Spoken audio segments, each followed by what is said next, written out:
All right, guys, so just touching base on the FLT. We did sell quite a bit of stuff. The fairing was supposedly sold to a guy in Canada. The shipping was outrageous, $450 to ship that fairing. So he backed out on it. So I still have the fairing. Honestly, I'm thinking of tearing it apart. It has the double headlights and all the gauges, and there's a lot of parts on that. Basically, this whole machine is up for sale. The other side got hit pretty hard, but I do have the Curie Aiken, I forget what they call it, the hypercharger air cleaner. So I have that. I've got the stock carburetor. I have the complete drivetrain. So it's that 80 cubic inch Shovelhead motor with a rubber mounted 5-speed transmission, the primary, the starter, the clutch, basically everything. This floorboard's good. The other one's bent. There's a lot of specialty brackets for these bikes that hold the pegs, the shifter linkage, any of that stuff. I still have the side covers for this. I have the enclosed chain, which people are like, those are impossible to find, and it's all original complete. That whole oil bath for the chain. These racks are ready to come off. These are your saddlebag bracket racks. The shocks are in good shape. The spoked wheels, those AMF spoked wheels, are in perfect condition. We've got the rear fender with all the bells and whistles. It's got the luggage rack, the struts, the bumper, the fender tip, the pretty on the brake light. Same with the front fender. It's got the whole front fender with the front light, the fender trim, the bumper, the spears. The front end is complete. The front end is for sale, either with the wheel and fender or in pieces. Those brake calipers are stock and getting hard to find. There's a little road wear here and there, but these would polish up nicely. Cowbells are in good shape. Trees are all original. So anything here is going. If I didn't get back to you on questions, give them back out again. Sometimes they get lost in Gmail or YouTube, and then there's Facebook. So I've got all this social media. If you don't hear back from me, shoot me a message. I'm on social media every day for at least an hour checking messages. So if I missed you, my apologies. Reach out again if you're interested in any of this stuff, any of the stuff on the walls, or just have questions. I've been doing this for 35 years, and motorcycles is my life. I don't know everything. I know enough to be dangerous, and I love doing this. So if you've got questions, give me a call, give me a shout out. If you want parts, give me a shout out, and I really appreciate you guys watching. We're going to keep on keeping on. Thanks, guys.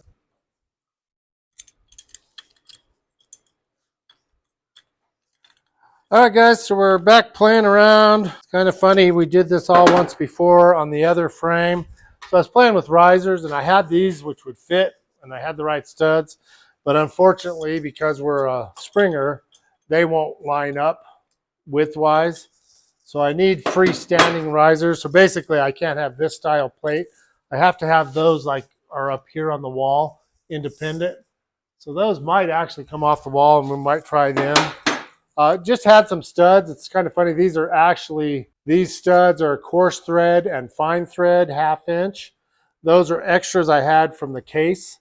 So those are actually case bolts that they come off your case and hold your cylinder jugs on, but they're what I need for this application. So I had a few extra of those. So we're just kind of playing games.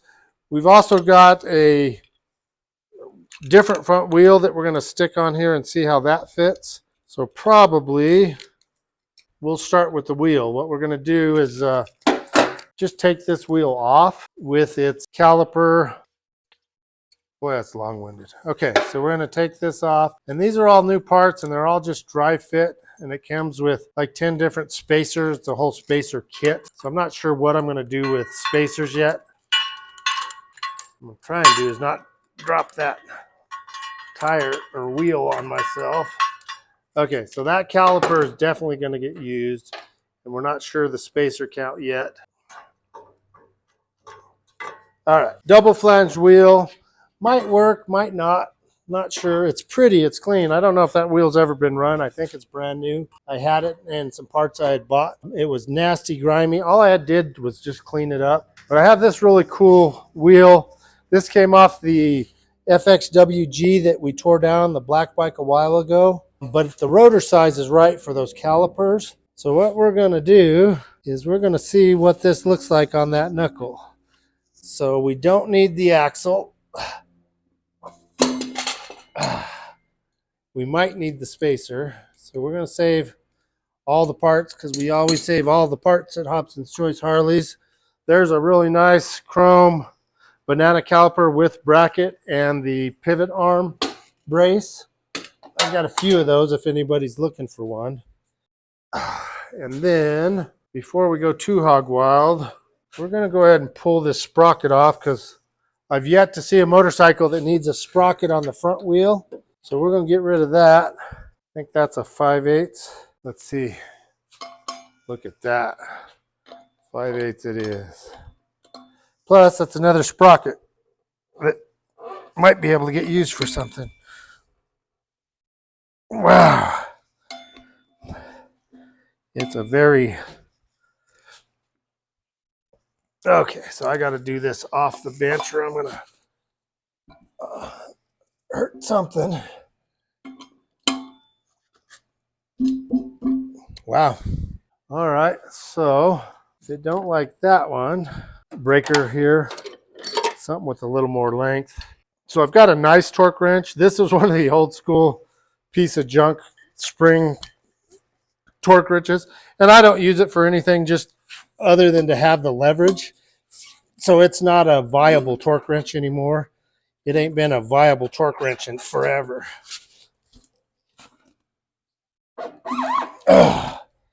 All right, guys, it's compressor time.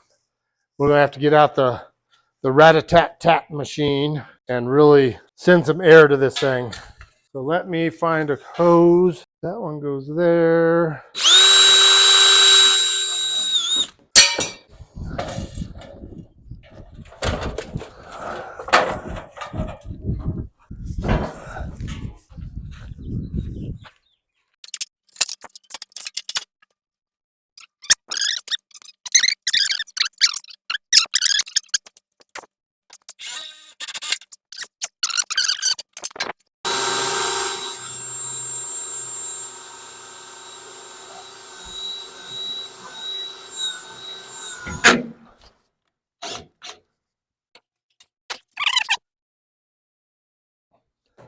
Not really heavy, it's just awkward.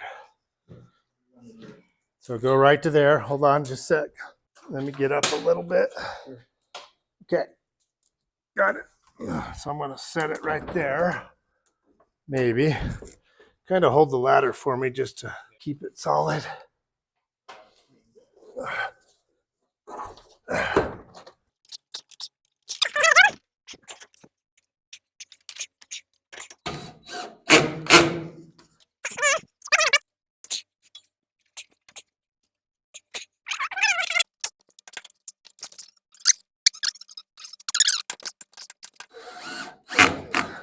Close enough. It's up there. That's cool. Yeah. Cool. I know it's going to get dusty up here, but if I can get the grease prints off of it.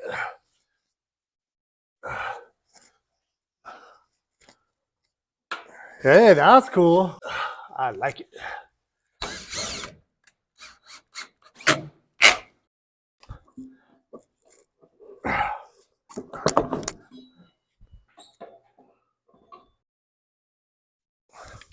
All right, guys, so we got this up in here.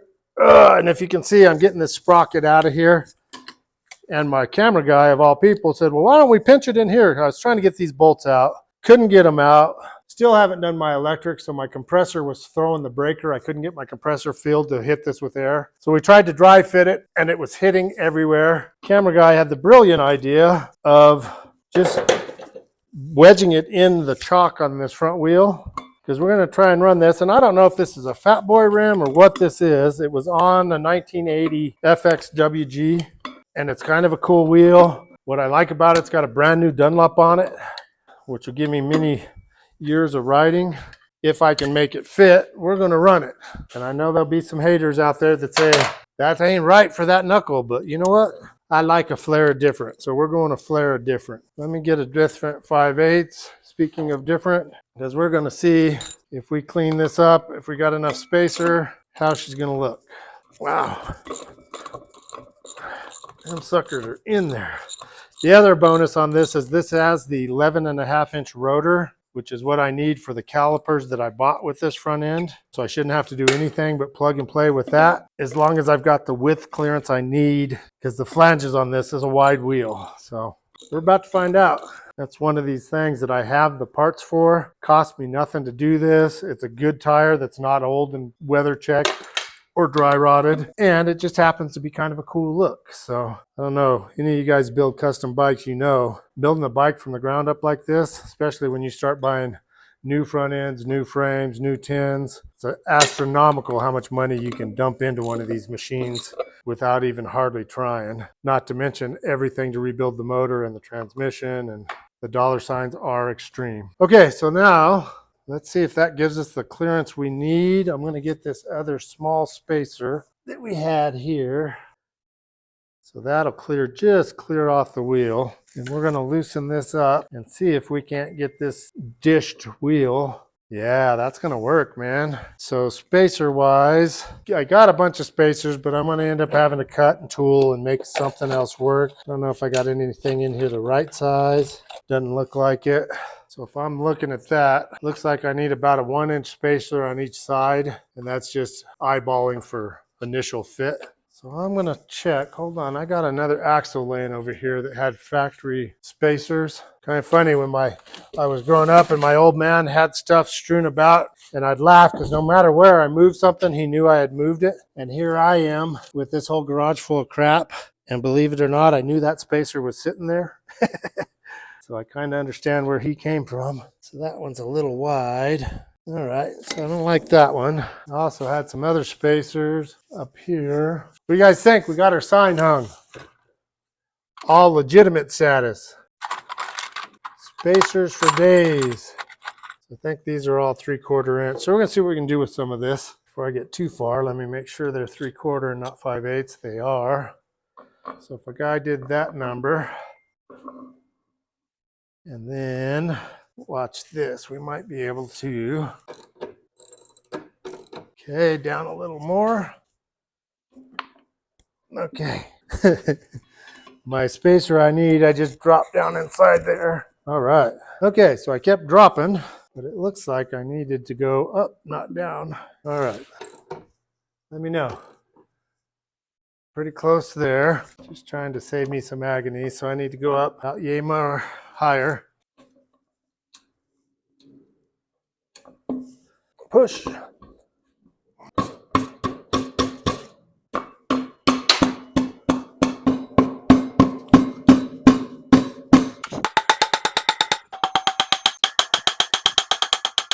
Okay, so we're real close. If I had 3 more hands, I'd be dangerous. That's the one right there. She is in like Flynn, baby. That's pretty good for just finding junk I had laying around. Now, moment of truth, let's get this thing off the wheel. Oh, we're still touching. Oh, look at the back end, guys. See how the back wheel's off? I'm trying to lift the front wheel and the back wheel's coming up because my jack is way off center. So center of gravity makes a huge difference. So let's get this at the front of the frame. There we go. All right, so that, again, it's a dry fit. But by the time I spacer this out, and she's even centered in there, that is wicked cool, man, wicked cool. What's it look like? Looks like a Mad Max Beyond Thunderdome Knucklehead. I'm digging it, we're running it. And it gives me enough room to run that big stock swooping fender, the stock 41 fender. Awesome.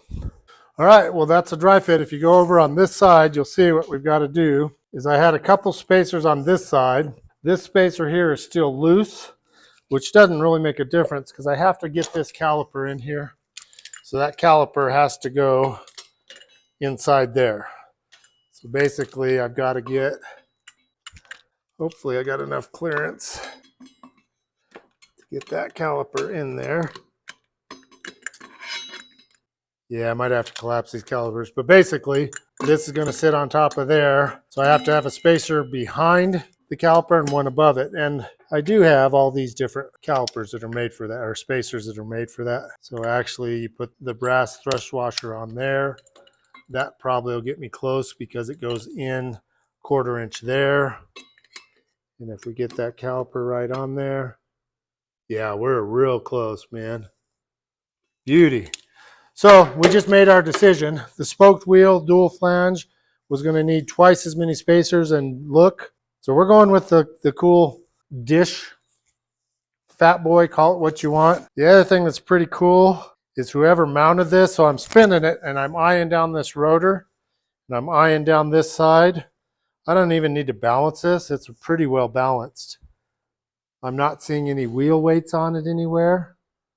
So I'm wondering if it was that close, or it might have those wheel balancers, the balance beads, which are the little packets of beads you throw in there and they rotate with the wheel and they automatically balance it. I don't know what they did, but she looks straight and I don't hear the beads. Usually if it has those balance beads, you can hear them rattling around in there.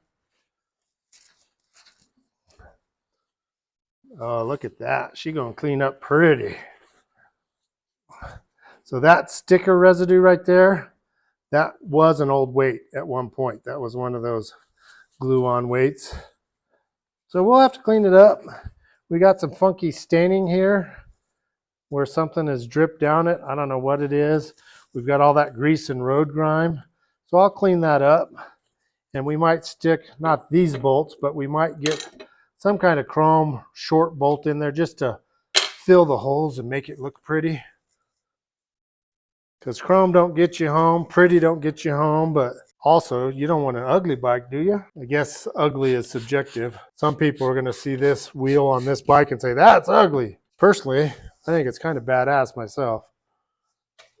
So now I'm going to end up, you watch, I'm going to end up looking and trying to find a dished wheel like this that I can run on the rear, but it has to be a mechanical brake because that's what I'm running.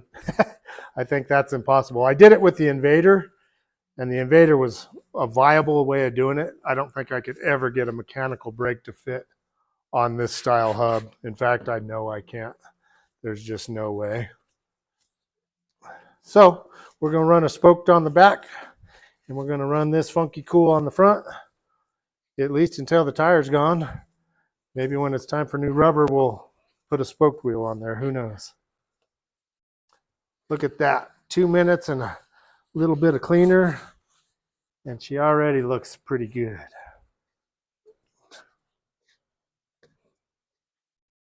So I'll get in there and really clean everything with the toothbrush and go to town on it.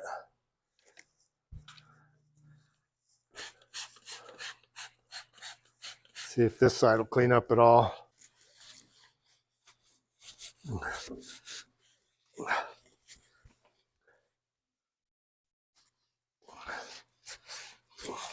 Yeah, most of that was just, appears to be just brake dust or brake, you know, the brake shoes when they wear out as you're pushing on them.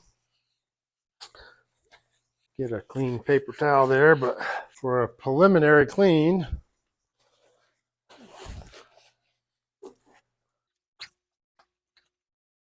might have to research some aluminum polish. This is aluminum. You can see the streakies in here.